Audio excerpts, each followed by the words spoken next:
Hello and welcome to the news at 7, where we get to the heart of the day's stories and communities across Scotland. Tonight, an employment tribunal hears that a nurse who confronted a trans doctor would not have treated trans patients differently from others in her care. We will also hear about the split within the Scottish Green Party, also coming up on the programme. The police make more arrests in Edinburgh in relation to protests in support of Palestine. As always, we will have all the sport. It is Paul tonight. What have you got for us, Paul? We'll look ahead to Russell Martin's first game in charge of Rangers, a Champions League qualifier, and get reaction to Josh Taylor's decision to retire from boxing. And as the tall ships prepare to set sail from Aberdeen, we're in the Granite City on the final full day of seafaring celebrations. Hello, I'm Amy Irons and welcome to the news at 7.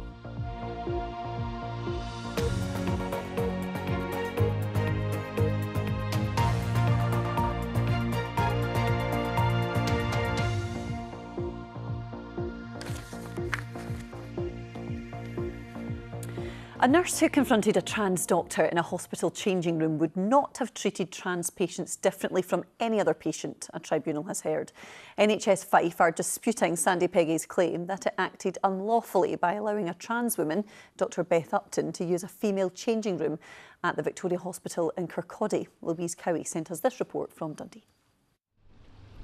Charlotte Miles, seen here on the right, is the Clinical Services Manager for the Emergency Department at the Victoria Hospital in Kirkcaldy. She was the latest witness to give evidence to this employment tribunal in Dundee. Miss Miles had been asked to carry out a review of Sandy Peggy's suspension in March 2024. The nurse had been suspended over claims she bullied and harassed Dr Beth Upton, a transgender colleague, in a row over the use of female changing facilities.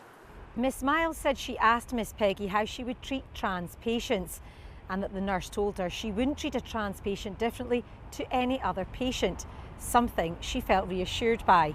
When questioned by Miss Peggy's lawyer, Miss Miles said she was not impressed with claims regarding an alleged previous incident where Miss Peggy was accused of walking out on a patient due to Dr Upton's presence. Miss Miles also said she was told that Miss Peggy had previously been involved in racist incidents in the workplace. However, Miss Miles said that none of these alleged incidents had ever been escalated or documented, and she was not willing to use third-hand information when deciding whether Miss Peggy should return to her work, something she ruled she could do. Last week, Miss Peggy was cleared of allegations of misconduct, failures of patient care and misgendering Dr Upton, following an investigation by the Health Board. Miss Peggy claims her treatment was unlawful under the 2010 Equality Act and brought the case against NHS Fife and Dr Upton.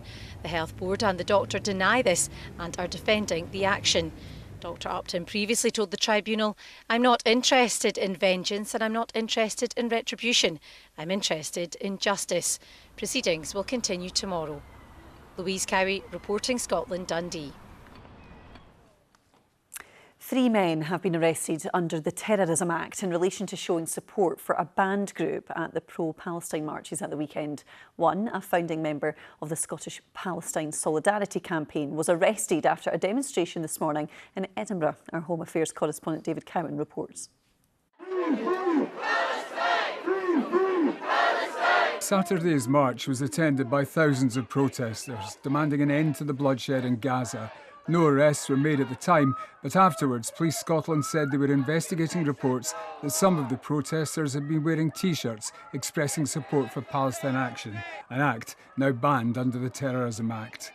These T-shirts have been produced by the Scottish Palestine Solidarity Campaign. At another protest in Edinburgh today, one of the campaign's founding members insisted it was not referring to Palestine Action.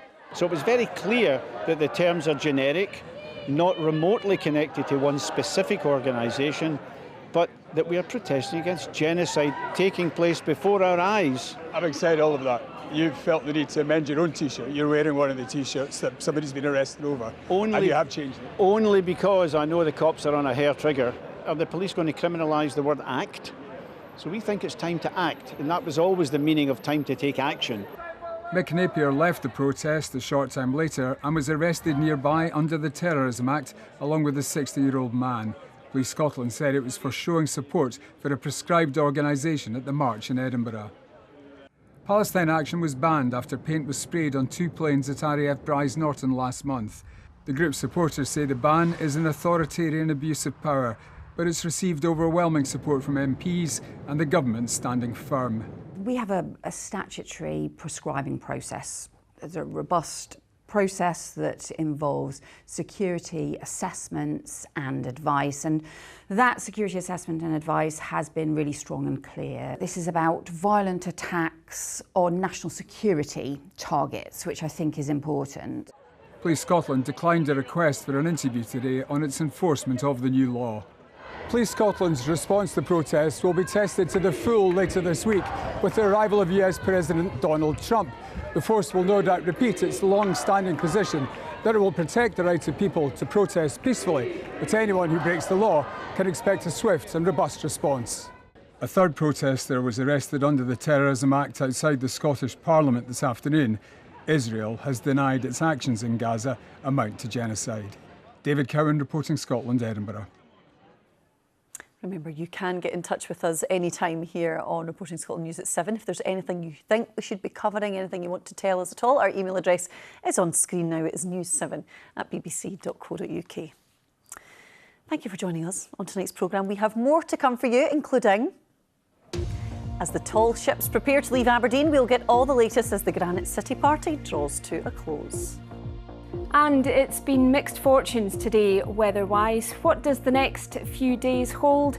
I'll have all the details before the end of the programme.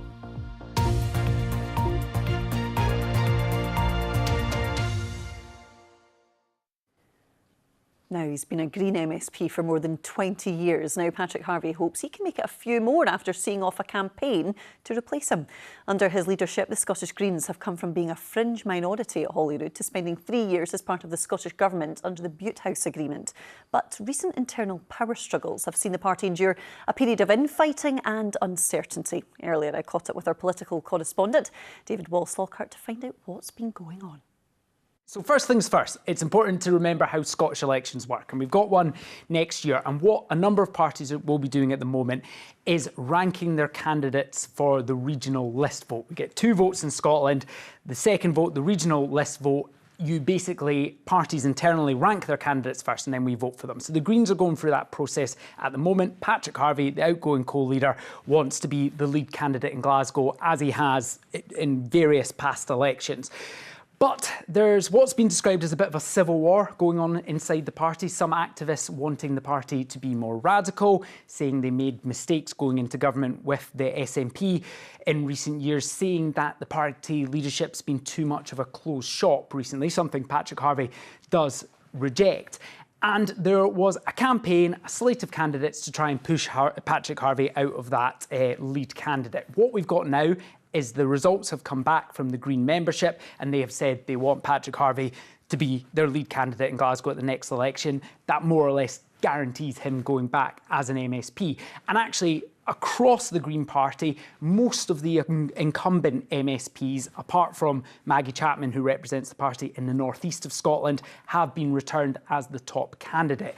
So in short, it looks like probably at the next election, a relatively similar faces coming back as Green MSPs to represent the party. So if we accept this idea of civil war going on inside the party, of some people saying the incumbents aren't radical enough, well, now the Green Party membership have had their say, and it looks like they are backing, quote unquote, the establishment Greens. In terms of, David, I mean, it's very interesting when we're talking about drama within the party, but most people watching this tonight will not be members of the Green Party. So why does it matter when we're looking at politics in a wider sense and just looking at the election coming up next year? Why does it matter more than just what's going on within the party? Yeah, the Greens have grown in recent years, but at the end of the day, they've only got about 7,000 members. Big for a Scottish political party, but the vast majority of people, this will not be affecting them at the moment. But we need to think about what the Greens have done in recent years. They've shown a willingness to work with the SNP, to do deals to get budgets passed, even formally going into them in government for a few years in this Parliament. So by virtue of the same group of MSPs probably coming back to represent the Greens, and if you look at the current polling suggesting the SNP on track to win the next Scottish election, but fall far short of having a majority, there probably needs to be a deal with another party.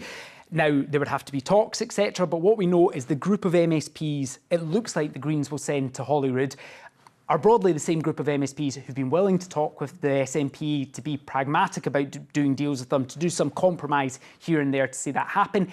If there had been vast changes in the makeup of senior Greens who were on track to get to Holyrood, that would have looked a lot more doubtful, and the composition of the next Scottish Government, you could argue it'd be a lot harder to see how that would come out. So I suppose the reason this should matter to most people is it may well give a route to a stable Scottish Government after the next election, though we should say we're talking about that a long way away from the 2026 election, so we shouldn't get too ahead of ourselves because we have no idea how that's all going to go. But I'm sure it'll come around very quickly for someone in your position, Indeed. David. So thanks very much for talking to us through all of that, David Walsh-Lockhart. Thanks very much. The comedian Fred MacAulay has announced that he's been diagnosed with prostate cancer. He previously discussed getting regular checks after his father and brother were both found to have the disease. He told the Courier newspaper, "I'm putting my trust in my doctors and comforting myself in the knowledge that I've been diagnosed very early, which means I should have the best chance of a good outcome." MacAulay, who is 68, has been campaigning for prostate charities for a number of years. Now, running for 100 miles sounds like a pretty tough job, doesn't it? Well, imagine completing it in 17 hours and 23 minutes. That's exactly what Anna Rutherford from Mulgai did in the inaugural rat race running from Bamborough Castle in Northumberland to Edinburgh Castle. The mum of three even finished so far ahead that she was already home by the time the rest of the field even crossed the line. Richard Forbes has more for us. 3, 2, 1, go! Being a mum of three young children can be exhausting, but Anna Rutherford still found the energy to complete a 100-mile marathon at the weekend. The 43-year-old joined hundreds of other runners at Bamborough Castle for a soggy start on Saturday morning. Really, really wet. And when you're out for such a long time, you actually get soaked through into your bones. That's what it felt like. I mean, everything was completely soaking. Like, my underwear was drenched, you know, it was pretty wet. And then she took a tumble. I fell over about 7 miles in and I just fell over myself. I do not know what I was doing. There was no obstacle. I was on a flat bit of road and I just fell flat on my face. Literally, pick yourself up, dust yourself off, keep going. The route took her up the east coast towards Edinburgh. The support was unbelievable. As you started getting into more built-up areas, you literally had people lining the streets, high-fiving you, cheering you on, and they were doing that. They were out there for 24 hours. They were doing that for 600 runners. You know, I think it was really impressive, and that carries you through for miles. Even though it was late on Saturday night when she reached the Royal Mile, there were still plenty of spectators keeping her company. I put my music on at mile 83 and that was me singing along for 17 miles. And I got a lot of company singing the songs with me because at that point, right, it's like 11, 12 o'clock. So everyone's, had a few and they're thinking, who is this crazy runner with a head torch on? Well done. Anna finished in first place with a time of 17 hours and 23 minutes. But she didn't hang around to see the runner-up, who was still 2 hours behind her. I had no idea how far ahead I was of the next male competitor. So at every point, I was expecting him to be round the corner. So it was literally half a mile away from the end. I was like, I've done it. And it made me feel, really proud, really emotional. Tired just watching that. That is Richard Forbes with that report. Well done to Anna. Well, still to come, we will have the weather with Kirstine, and we are live at one of the biggest events happening in Scotland this year. But first, it's sport time with Paul Barnes. And Paul, a very prominent Scottish boxer, hanging up the gloves. Yes, sad news, but reflections of a great career. Thank you, Amy. Good evening. The former undisputed world champion Josh Taylor has announced his retirement from boxing. The 34-year-old won gold at the Commonwealth Games in 2014 before embarking on an extraordinary run that saw him become world champion in just his 15th fight, unified champion in his 16th, and undisputed light welterweight champion in only his 18th bout. But after undergoing eye surgery in February last year, the Tartan Tornado says he's been advised to retire from the sport on medical grounds. the undisputed junior welterweight champion of the world, Josh the Tartan Tornado Taylor! He's retired, he's got an injury, his body was aching, his body was suffering. Absolutely brilliant. He can go off now and live a fantastic life. He's 34. That's a great age to walk away from any business. Scotland's produced some great boxers over the years, Ken Buchanan, Ricky Burns, even Alex Arthur. How will Josh Taylor go down in comparison to those guys? Well, I think he compares with Ken Buchanan, and Ken Buchanan is by far and away not just the best Scottish boxer. I would put Ken Buchanan in the top 3 all-time British fighters. And I had the pleasure of knowing Ken Buchanan. In fact, I spoke at Ken's funeral at the Edinburgh Cathedral, and I've spent time with Josh and Ken. And to see Josh around Ken and to see Ken around Josh was an absolute pleasure and a privilege. So that's where he belongs. He belongs in that group. And also, I completely believe that Josh has a place inside that top 15 of British fighters of all time. It's an incredible record what Josh had. Sure, he wasn't around for many years, 22 fights, but just about every single fight after the first couple were hard fights, proper fights. Yeah, he came through the amateur ranks, winning medals at the Commonwealth Games, and then he unified the division in the professional ranks in 2021. 3 defeats to finish off his career. But overall, Steve, what will Josh Taylor's legacy be? His legacy will be that at the Commonwealth Games in Glasgow in 2014, I've never seen an athlete put under so much pressure by a country. And he romped it and he won that gold medal. And as a professional, he defied the odds. He beat undefeated American after undefeated American after undefeated American. He was the underdog in those fights. And he is the only British boxer in the last 35 years, what we call the 4-belt era, to hold all 4 of those belts. He's an undisputed champion, the only British champion in history to genuinely have that title. That should be his legacy. Forget the 3 defeats at the end. It's the previous fight, and it's what he achieved. That was the boxing expert Steve Bunce talking about Josh Taylor. To football, and the new Rangers head coach Russell Martin says their Champions League qualifying tie against Panathinaikos won't define their season as the Ibrox club prepare to tackle 3 two-legged fixtures in the hope of lining up in the group stage of Europe's top club competition. So much is riding on these games in what will be Martin's first competitive fixtures since he arrived at Rangers last month. There's a huge financial windfall for the 32 clubs that make it through, but for Martin, an opportunity to impress the Ibrox support and make his mark on a squad he inherited just 6 weeks ago. So it's a really, really big game, but the season is a long season. We'll be defined by what we do between now and May, so you can build it up to be that. It's a big game. Every game for Rangers is a big game. Every game is a must-win at Rangers, but it's not season-defining. The squad will look very different in 4 or 5 weeks. I'm convinced of that. But the team we have now, the squad we have now, we have to put in a performance that looks like us, feels like us, and one that we can build off and ultimately win the game. Well, Rangers know their potential opponents if they can see off Panathinaikos, Victoria Pilsen or Servette are next. If they lose, they'll play either Besiktas or Shakhtar Donetsk in a Europa League qualifier. As for other Scottish sides, well, if Aberdeen beat Michelin, they'll play Fredrikstad of Norway next, and either Decic of Montenegro or Rapid Vienna of Austria lie in wait for Dundee United in the Conference League if they beat Una Strassen. To rugby, and Scots winger Darcy Graham says he's buzzing after getting the call-up to the British and Irish Lions squad ahead of their final midweek match against a First Nations and Pacifica 15. Andy Farrell's side won the first Test match against Australia in Brisbane. A Finn Russell penalty and tries for Sione Tuipulotu and Tom Curry put them in control by half-time. Tomorrow's game in Melbourne comes ahead of the second Test on Saturday. The last 2 months it's been a pretty emotional roller coaster. Obviously that was really disappointing not to be in the initial squad, but to be part of it now, I'm absolutely buzzing. And to see the cap ceremony we had a couple of days ago, and the boys getting presented with their caps and the jersey, it kind of just made me realise like how much I want to play for the Lions, and I'm absolutely buzzing to get that opportunity tomorrow. Golf, and Robert MacIntyre is hopeful of automatic qualification for Europe's Ryder Cup team after his top 10 finish at the Open.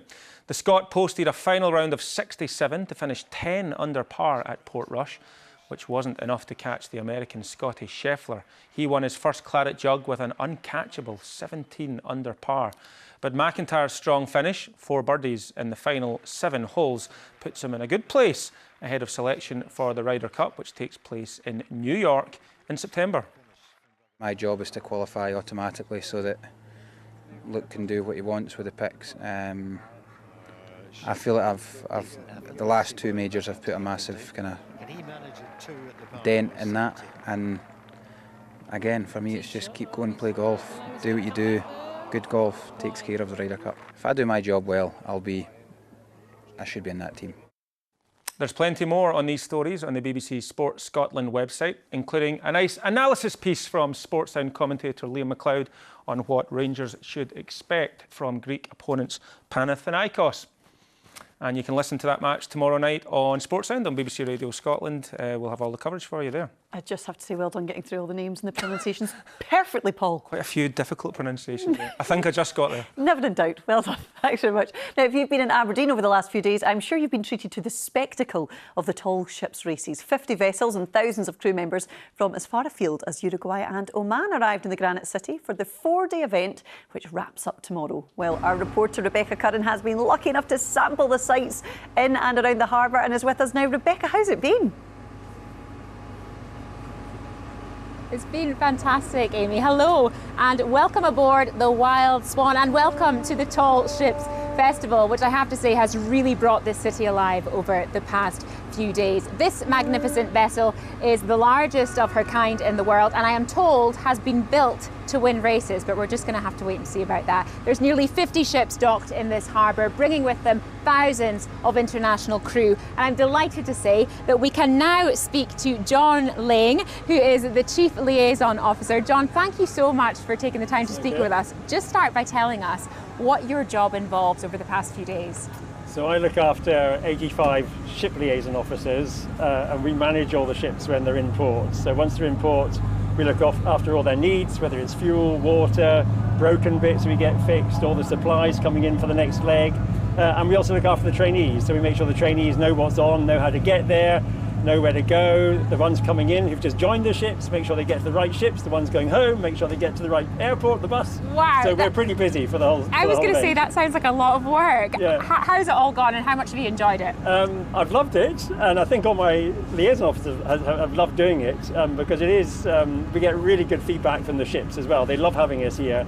And I know some of them. And they've loved seeing the crowds, haven't they? You can yeah, tell that. Yeah. And we get a sort of special access to the ship, so they're getting invited for lunch with the crews. They're getting little gifts made for them.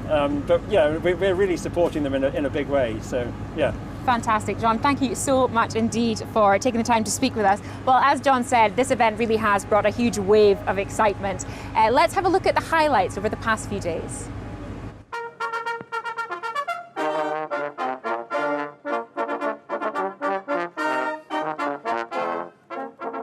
What are you going to see? The tall ships.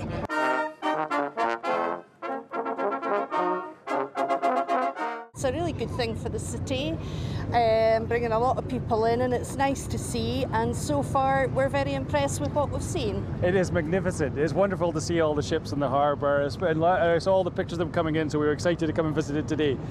So come aboard the ship. Enjoy the visit.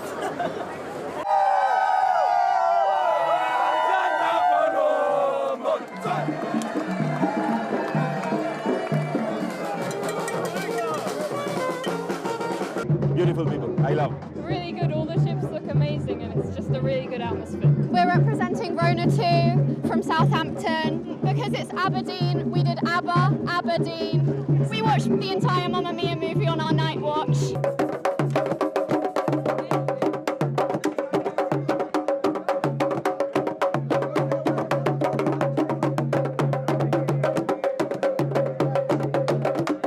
Have a lovely day, sailor. Say bye-bye. Bye. Bye-bye. Bye-bye. Thank you so much. See you later. I think you can really tell, can't you, just how much people have been enjoying themselves over the past few days. And these races are designed to teach young people the art of sailing. And I am delighted to be joined now by 15-year-old Maddie Sharp. Maddie, you are one of the youngest sail trainees, aren't you? And you're going to be headed off to Norway tomorrow. Just start by telling us, how are you feeling about that? I'm feeling really excited, also nervous, but mainly excited. I'm looking really forward to new experiences, making new friends and enjoying the meals at night time. Oh, fantastic, with all your new friends. Yep. So just tell us, you waved goodbye to your family today and you will not get to speak to them again for the next 10 days, is that right? Yep. How do you feel about that? I feel a bit nervous, but I think it'll be great for them because I'm a very annoying child. I'm sure that's not true. What do you think you're going to be getting to do on board? You know, you really are. You're going to be learning the ropes of a ship, aren't you? I think I'll be learning how to navigate it in the right place. I think we'll be taking turns of steering the boat and just learning how to do a boat, so then we can do it when we're older if we want to. It'll be a fantastic experience. Maddie, thank you so much for telling us about it, and good luck when you set sail tomorrow. Thank you. Yeah, Maddie will be setting sail with the rest of these ships tomorrow. They're going to be headed for Norway as the race resumes, but first there will be a spectacular parade of sail out of Aberdeen Harbour, and I'm sure many people will turn up to wave Maddie and everyone else off. I am sure they will, Rebecca, and you might even be trying to find a wee spot on a ship heading to Norway yourself. Thanks, as always, Rebecca Curran there in Aberdeen for us. Yes, Maddie, not an annoying child at all. How could you possibly think that? Well, despite the weather, it's not been very sunny, has it, in Aberdeen? Bit of rain, but I suppose ships are made for that, aren't they, Kirsten? Well, yes, Waterproof indeed. and all. It's been a real strange day of weather in a way, because we've really had a bit of everything. We've had rain, we've had sunshine, we've had thunderstorms. Some lovely spells of sunshine here in the borders. As you were saying, quite cloudy conditions in Aberdeen, and in the Highlands we've had a fair bit of rain, and there is more to come this evening. We have yellow warnings in place this evening for thunderstorms and also for rain too. Thanks very much, Amy. Good evening to you.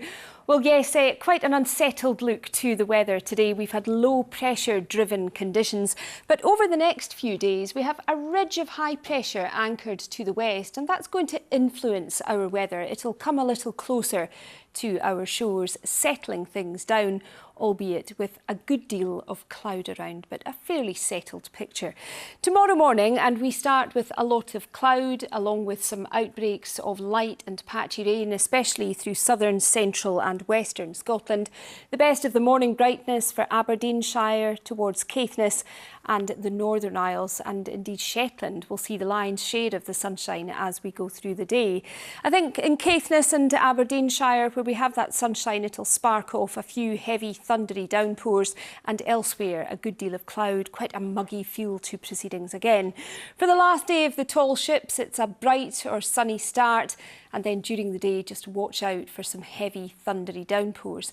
Now by Wednesday, as I was saying, this area of high pressure is just going to meander a little closer to our shores, so a good deal of dry weather in the forecast, albeit with a fair amount of cloud. We could see some showers or longer spells of rain in the east and southeast, and temperature-wise again it's around 18 to 21 Celsius at best, with a northwesterly breeze. And then on Thursday, again quite a lot of cloud around. It'll be thick enough at times to produce the odd spot of drizzle, becoming brighter across central and southern areas as the day progresses. And the extended outlook, that area of high pressure is going to continue to influence our weather. I think a lot of dry conditions to come on Friday. A fair amount of cloud across Scotland again, with perhaps the odd spot of rain. And in the south, where we have some sunshine, 26 Celsius at best, very warm indeed. And Saturday, really not much change. Some showers perhaps in the west, but otherwise a lot of dry weather, and temperatures again into the 20 Celsius for many of us. So in terms of what we can expect over the next few days, it's looking fairly unsettled just now, but then drier later in the week. Amy. We're getting it all, Kirsten. Thank you very much. And thanks to you for being with us. News at 7 will be back tomorrow. I will see you then. Bye-bye.